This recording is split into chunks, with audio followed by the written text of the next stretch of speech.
Yes. And we're going. Cody leaves, and the session kicks off. And the lights are out, and we are away in Hungary. It's a great start from Paul for Audio Villa. Can he maintain that as we run down towards the first corner? And just like what happened last night, it's going tits up on the camera, but into the first corner. Audio Villa continues into lead, does he? I think he does.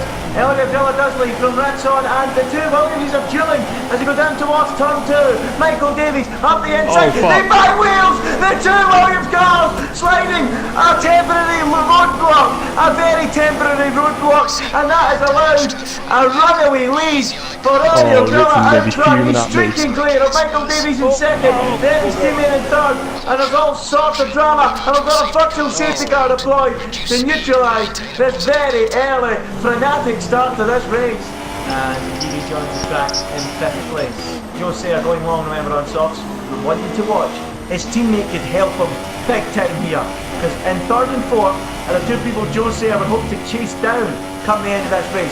This is a great opportunity for Jacko to help his teammate out massively. He needs to hold these guys up as best he can, because these guys will be vulnerable at the end to Jose on softs, or super softs, sorry. And look at that, Michael Davies has got no interest in hanging about, and he's going through now, and they back wheels across the chicane, and Jacko holds firm. He says no, not through there, he goes, cuts the corner and holds his place, and now Audio Villa to take Michael Davies and take the net lead again. Oh wow, Jacko's playing his part here, whether it's fair or not, he's playing his part, and now Audio Villa will have a go at Jacko and see if he can find a way through. He can, and through into 3rd, into 2nd, and whoa, Jacko basically chopping across Michael Davies there. Oh, that was naughty. That was naughty. He chopped across him, but Michael Davies, in his case, will say, well, I'm up the inside of you, the chicane, and you weren't forgiving me any space, but there you go. It's a real ding-dong battle, and Michael Davies has lost out as a result. He is no longer in position to win this race. He once again will have to mug off Audio Villa, not in the pits, but on the track. Incredible, what a great fight this is. It's ding-dong stuff, but Jose looks to me as if he just doesn't have the pace on the softs to come back at those guys. They are rapid, but certainly Jamie and Chris Johnson might want to wonder what Joe's doing coming in, because that could be a real chance for Jose, but he looks struggling now. He needs to keep this on the road, he needs to drive within the limits of the car. It's vital. If he's not doing it, the tyres must be shot. They must be shot. And he looks like he's really struggling. I'm surprised by how much he's struggling. And Audio Villa is just walking onto the back of him. And this is a chance for Michael Davies to get back in amongst it here. Well, Audio Villa is stuck behind Joe, but Joe might be coming in now. We'll have to wait and see. Will he stay out another lap? I'm not sure, but Michael Davies, in my opinion, lost out because the other Mercedes was getting in the way. This is his chance to get back ahead of Audio Villa, because now he's got Jose in front of him and he's blocking Audio Villa from getting through, and Michael Davies can sense a chance. Jose comes into the pits, gets out of the way, and that helps Audio Villa, not only for clean air, he also gets the DRS advantage, I believe. So across the line they will both get DRS, it will be neutralised, and Michael Davies is going to have to do this on the road then, and the gap is half a second. Jose's front line's being changed, and that there tells you why he was struggling so much. And they've got a spin in the background. That is one of the Mercs. That was Jacko, I think. Oh, yeah, great! Now I'm on Jacko. Jacko with a big spin drops to 6th place now. Who's going even longer on those softs. And it must have been a collision with Chris Johnson, not just Ritson, or a spin on his own. But as a result of this Mercedes getting in the way, Ritson's back in this. He might have a chance of winning this race still, as the two Williamses home in on the back of that Toro Rosso. Well, Franz Tost looks a little bit worried. He's biting his nails in the pit wall. He knows his car doesn't have the pace. He knows that Michael Davies has certainly got the pace advantage. And Frank Williams knows it. He's almost fell out of his wheelchair. Look at him. He can't believe it. He barely contain his excitement. And Claire Williams knows it too. What an opportunity this is for Williams. And look, there's Frank Williams wheeling himself across the pit lane to speak to the guys in the pit wall. Do we have the pace? Do we have the tyres? And they're nodding and saying, yes, we do. And Michael Davies can sense an opportunity here to extend his championship lead. Look at this, Oliveira leads still by 4 tenths then as they go into the final sector. The Toro Rosso boys are coming across the pit wall now. The Williams boys moving across from the pit lane towards the pit wall. Michael Davies is another medal at Oliveira in the penultimate turn, but surely it's all over now. One corner to go. Richard has a look and crashes in the final corner. But Oliveira wins the race. An incredible race. A TGP2 classic. Oh my God. What a victory for Oliveira. What a race. Michael Davies is second and Retson is going to be third. Somehow getting across the line despite crashing into the pit wall in the final turn. Chris Johnson is fourth. Jamie will be fifth. Tom Smith will be sixth. And the most thrilling, most intensifying race I have seen for quite some time. Joe Sayre 7th, Crumpet 8th and 9th for Jackal. 11.5 seconds off the pace with Jamie, a disappointing fifth, it has to be said. Tom Smith 6th, Joe Sayre's strategy didn't work with the established front line, he was 7th, Crumpet 8th, Jackal 9th, and Michael Kenny picks up the final point in 10.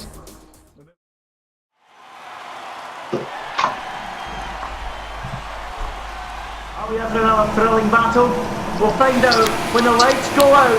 We are racing in Germany. Lights out, away they go, and Ritson leads from Paul. Head towards the first corner they go, and he continues to lead. Through the first corner, are they all well behaved? It would appear so. No major drama, but it is King and Gigi ahead of Oliveira as they go into turn 2. Ritson off with a flash into the distance. Michael Davies in second. Jamie is third. Fourth is Oliveira, and fifth is Tom Smith. Arctic Devils is sixth as the slipstreaming begins down the straight. And is there a move going on already? Jamie on the attack of Michael Davies. He's 30 points behind the championship. He needs to make a move now. Not 30, sorry, it's less than that. It's 23, but still, he continues to battle hard and battles through into second place. A vital move. Meanwhile, his teammate has dropped like a stone down the path. The race winner last time out. Jamie makes a crucial move then. Ritson leads, Jamie second, Michael third, Tom Smith in a busy heads of fourth place and the opening up without Tom Smith then a little bit in the way, you could say, of the battle that's been starting to heat up of late between Toro Rosso and Williams, but he's flying the manor flag high and hopefully get a good result this afternoon. Podium might just be a little bit too much in audio. Oh, George crashed. He just deliberately crashed into the wall. He just spear left into the barrier intentionally. What the hell? And away he goes. Michael Davies carrying on then, possibly using the information about traffic, and Ritson's right in that traffic now. Michael Kenny going side by side with Jackal with Ritson right behind him, and Michael Kenny losing out. Ritson can't afford to get involved. He has got involved. He's crashed. He's in the back of Jackal and crashed and thrown away victory. Simply put, he's thrown away the victory. What was he thinking? He got maybe a little bit too panicky. He felt he had to feel him quicker than he did, and he's made a complete mess of it. He's now dropped right down.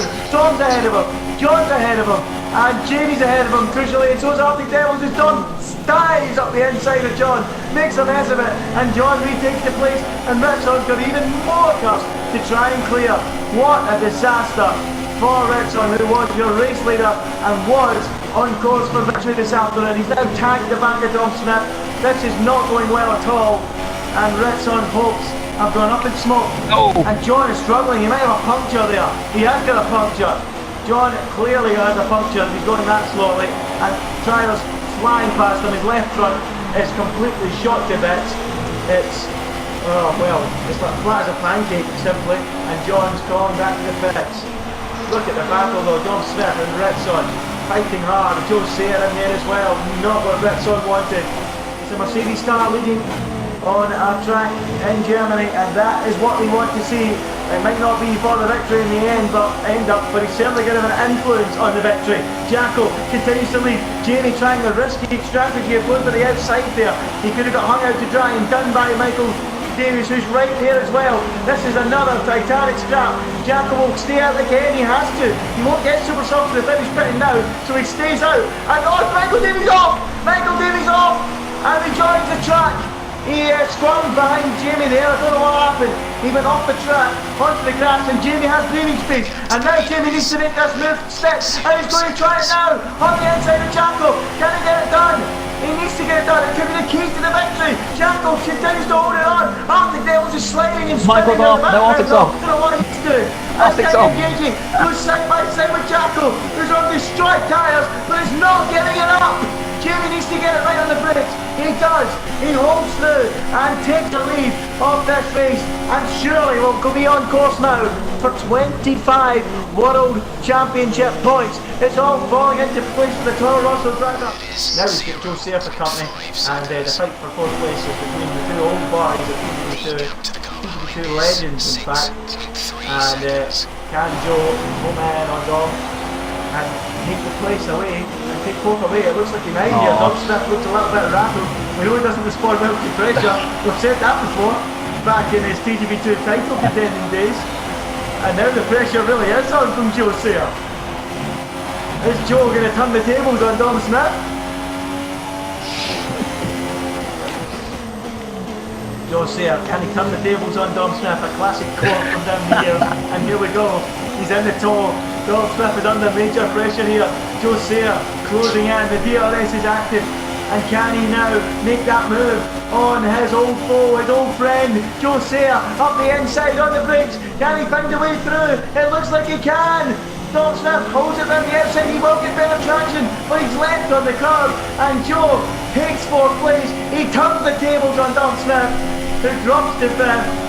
And it's a disaster to Paul Manor, who were looking at a podium, and now they're not even going to get fourth. It's going to be fifth unless he can respond. Let's keep a focus on Dom versus Joe. Joe defending again to the inside, but there's nothing you can do. The DRS is active, and Dom Smith dances through and retakes the lead, the fourth place from Joe Sayer. This could get interesting. This could be a fun fight to watch. If these guys scrap too hard, you might find the other Mercedes of Jacko coming at them soon. Could just pass up the Devils in the background. Yeah, you better get a move on, because tell you what, these medium tyres won't be anywhere near the speed of the Super Soft. And look at that, Joe's going to try around the inside. He just heard him on the radio there, telling Dom to get a move on. Well, he has said, and no more of that, I'm getting a move on here. And right there on the outside he went and took the fourth place away. And it's going to leave Dom, I would presume, to drop into the clutches of Jacko. Oh, well, Joe, interestingly, backed Dom up into his teammate. That would be interesting. But let's keep a focus on Dom versus Joe. Joe defending again to the inside, but there's nothing you can do. The DRS is active, and Dom Smith dances through and retakes the lead, the fourth place from Joe Sayer. This could get interesting. This could be a fun fight to watch. If these guys scrap too hard, you might find the other Mercedes of Jacko coming at them soon. Could just pass up the Devils in the background. Yeah, you better get a move on, because tell you what, these medium tyres won't be anywhere near the speed of the Super Soft. And look at that, Joe's going to try around the inside. He just heard him on the radio there, telling Dom to get a move on. Well, he has said, and no more of that, I'm getting a move on here. And right there on the outside he went and took the fourth place away. And it's going to leave Dom, I would presume, to drop into the clutches of Jacko. Oh, well, Joe, interestingly, backed Dom up into his teammate. That would be interesting.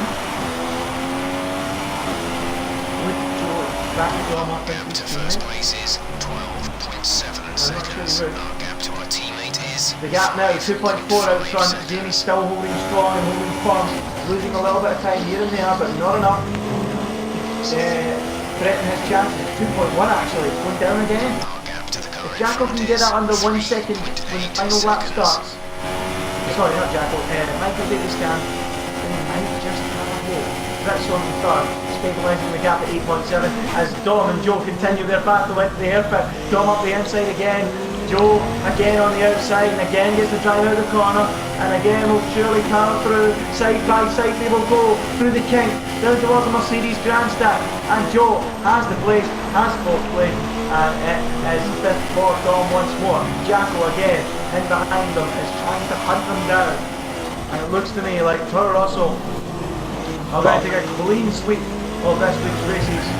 One win for Royal Villa, one win for King NJJ. As long as he can keep it on the road for the remaining corner. Joe Sayer has made a big error there, and Doug Smith is right behind him. And he's having a look! Oh, nearly up the inside, but Joe is wise to and there was no way through. But let's go to the leader, who's rounding the final few corners here in Germany. The fans are on their feet all around the stadium section. King MJG reignites his title hopes and wins the German Grand Prix. A brilliant drive. Michael Davies is second across the line. He had a chance to win it. He blew it.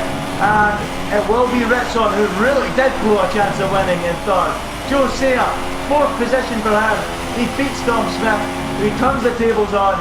He comes home fifth. That will be sixth with his penalty. Jack? Oh, no. Who was it? Arctic Devil? Oh, nah.